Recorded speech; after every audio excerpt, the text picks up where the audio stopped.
வணக்கம் நேர்களே. ஐரோப்பிய செய்திகளின் இரவு நேர செய்திகள். முதலில் தலைப்புச் செய்திகள். தூய எரிசக்தியால் ஐரோப்பிய நாடுகளுக்கு 58% மின்சார கட்டண சேமிப்பு. 90 பில்லியன் யூரோ கடன் உதவி. உக்ரைனின் ட்ரூஷ்பா எரிவாயு குழாய் வழி மீண்டும் திறப்பு.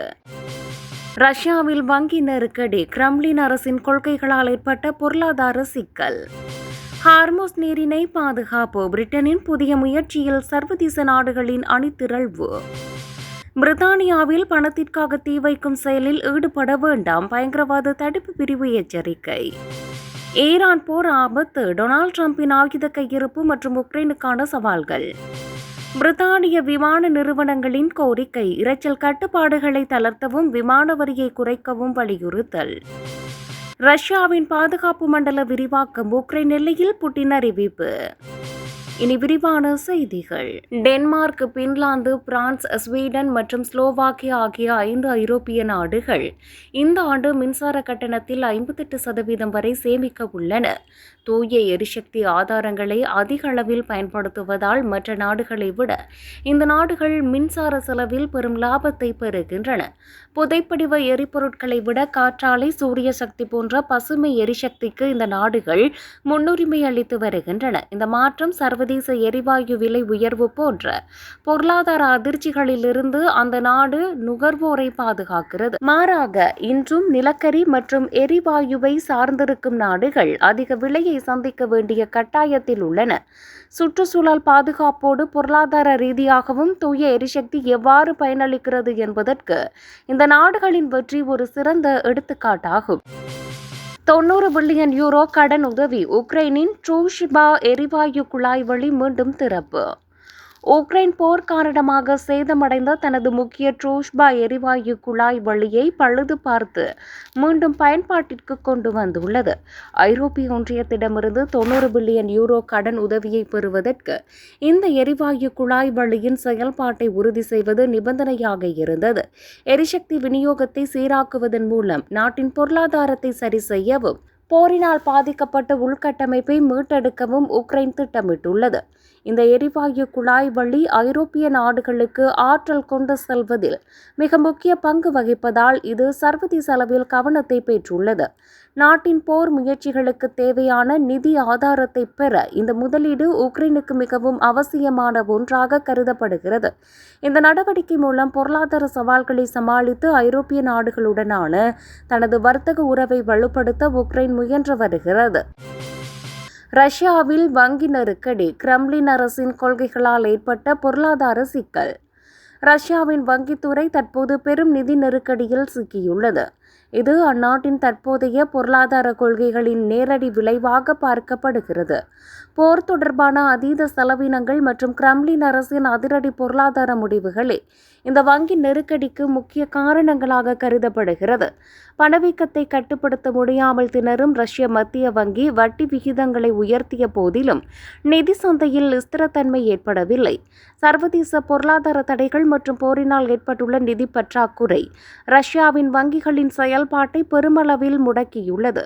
கடன் பெறுவதில் ஏற்பட்டுள்ள சிரமங்கள் மற்றும் பணப்புழக்க பற்றாக்குறை காரணமாக அந்நாட்டு தொழில்துறையினர் கடுமையான பாதிப்புகளை சந்தித்து வருகின்றனர்.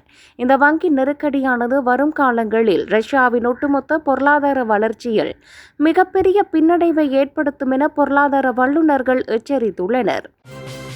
ஹார்முஸ் நீரிணை பாதுகாப்பு. பிரிட்டனின் புதிய முயற்சியில் சர்வதேச நாடுகளின் அணிதிரள்வு. ஹார்முஸ் நீரிணை வழியாக செல்லும் உலகளாவிய கப்பல் போக்குவரத்தை பாதுகாப்பதற்கான புதிய முயற்சியை பிரிட்டன் முன்னெடுத்துள்ளது. இப்பகுதியில் அதிகரித்து வரும் புவிசார் அரசியல் பதற்றங்கள் மற்றும் மிரட்டல்கள் கப்பல் போக்குவரத்து மற்றும் எரிசக்தி விநியோகத்திற்கு பெரும் அச்சுறுத்தலாக மாறியுள்ளன. வர்த்தக கப்பல்கள் பாதுகாப்பாக செல்வதை உறுதி செய்யவும் இடையூறுகளை தடுக்கவும் பிரிட்டன் ஒரு சர்வதேச கூட்டணியை உருவாக்க தீவிரமாக செயல்பட்டு வருகிறது. இந்த முயற்சியில் நட்பு நாடுகளுடன் இணைந்து கடற்படை ரோந்து மற்றும் கண்காணிப்பை தீவிரப்படுத்த பிரிட்டன் திட்டமிட்டுள்ளது. உலகளாவிய எரிசக்தி தேவையை பூர்த்தி செய்யும் முக்கிய பாதையான ஹார்முஸ் நீரிணையில் அமைதியை நிலைநாட்ட இந்த திட்டம் மிக அவசியம் என வலியுறுத்தப்படுகிறது.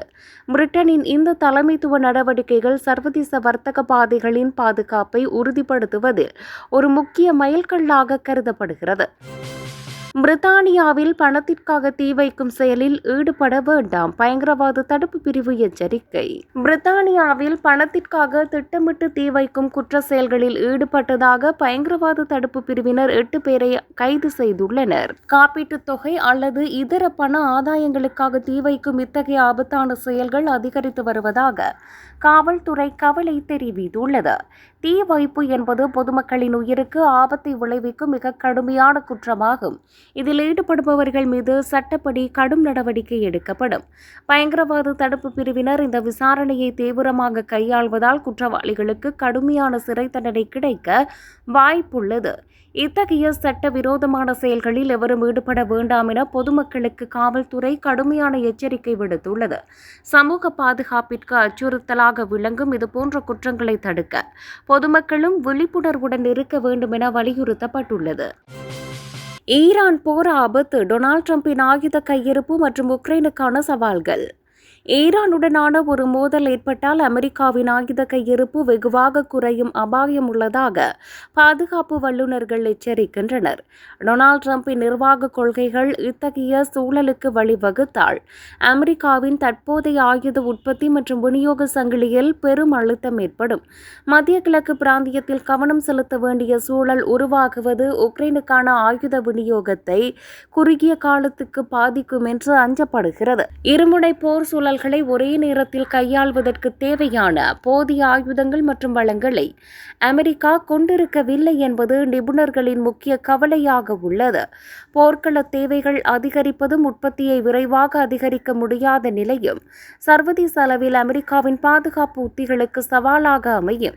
உலகளாவிய ரீதியில் அமைதியை பேணுவதிலும் முக்கிய நட்பு நாடுகளுக்கு ஆதரவளிப்பதிலும் அமெரிக்கா பெரும் பொருளாதார மற்றும் இராணுவ நெருக்கடிகளை சந்திக்க நேரிடும் என எச்சரிக்கப்பட்டுள்ளது. பிரித்தானிய விமான நிறுவனங்களின் கோரிக்கை, இரைச்சல் கட்டுப்பாடுகளை தளர்த்தவும் விமான வரியை குறைக்கவும் வலியுறுத்தல். பிரித்தானிய விமான நிறுவனங்கள் தற்போதுள்ள இரைச்சல் கட்டுப்பாடுகளை தளர்த்தவும் விமான பயண வரியை குறைக்கவும் அரசாங்கத்திடம் கோரிக்கை விடுத்துள்ளன. எரிபொருள் தட்டுப்பாடு மற்றும் அதிகரித்து வரும் செயல்பாட்டு செலவுகள் காரணமாக விமான சேவைத்துறை பெரும் சவால்களை சந்தித்து வருவதாக நிறுவனங்கள் தெரிவிக்கின்றன. இரைச்சல் கட்டுப்பாடுகள் இரவு நேர விமான பயணங்களை தடுத்து வருவதால் அதை தளர்த்துவது விமான போக்குவரத்து செயல்பாட்டை மேம்படுத்த உதவும் என்று விமான நிறுவனங்கள் வாதிடுகின்றன. விமான வரியை குறைப்பதன் மூலம் பயணிகளின் செலவை கட்டுக்குள் வைத்திருக்கவும் சர்வதேச சந்தையில் போட்டித்தன்மையுடன் இருக்கவும் முடியும் என்று அவர்கள் நம்புகின்றனர். பொருளாதார நெருக்கடி மற்றும் எரிபொருள் பற்றாக்குறை அச்சுறுத்தல்களுக்கு மத்தியில் விமானத்துறையின் நிலைத்தன்மையை உறுதிப்படுத்த இந்த மாற்றங்கள் மிக அவசியம் என கோரப்பட்டுள்ளது. ரஷ்யாவின் பாதுகாப்பு மண்டல விரிவாக்கம், உக்ரைன் எல்லையில் புட்டின் அறிவிப்பு. ரஷ்ய அதிபர் விளாடிமிர் புட்டின் உக்ரைனுடனான எல்லையில் பாதுகாப்பு மண்டலத்தை தொடர்ந்து விரிவுபடுத்தப் போவதாக அறிவித்துள்ளார். உக்ரைனின் தாக்குதல்களிலிருந்து ரஷ்யாவின் எல்லைப் பகுதிகளை, குறிப்பாக பெல்கிரோட் போன்ற பிராந்தியங்களை பாதுகாப்பது இந்த நடவடிக்கையின் முக்கிய நோக்கம் என்று அவர் கூறியுள்ளார். எல்லைப் பகுதியில் வசிக்கும் ரஷ்ய குடிமக்களை உக்ரைனின் ஏவுகணை மற்றும் ட்ரோன் தாக்குதல்களில் இருந்து காக்க இந்த மண்டல விரிவாக்கம் அவசியம் என்று ரஷ்யா வாதிடுகிறது. இந்த பாதுகாப்பு மண்டலம் என்பது உக்ரைன் படைகள் ரஷ்ய எல்லைக்குள் தாக்குதல் நடத்த முடியாத வகையில் ஒரு தடுப்பு அரணாக உருவாக்கப்படுகிறது. இருப்பினும் இந்த நடவடிக்கையானது போர் தீவிரமடைவதற்கும் எல்லைப் பகுதிகளில் பதற்றத்தை மேலும் அதிகரிப்பதற்கும் வழிவகுக்கும் என சர்வதேச நாடுகள் கவலை தெரிவித்துள்ளன. உக்ரைன் மீதான ரஷ்யாவின் இந்த நகர்வு தற்போதைய போர்க்கள சூழலில் கூடுதல் சிக்கல்களை உருவாக்கும் என பாதுகாப்பு ஆய்வாளர்கள் எச்சரித்துள்ளனர்.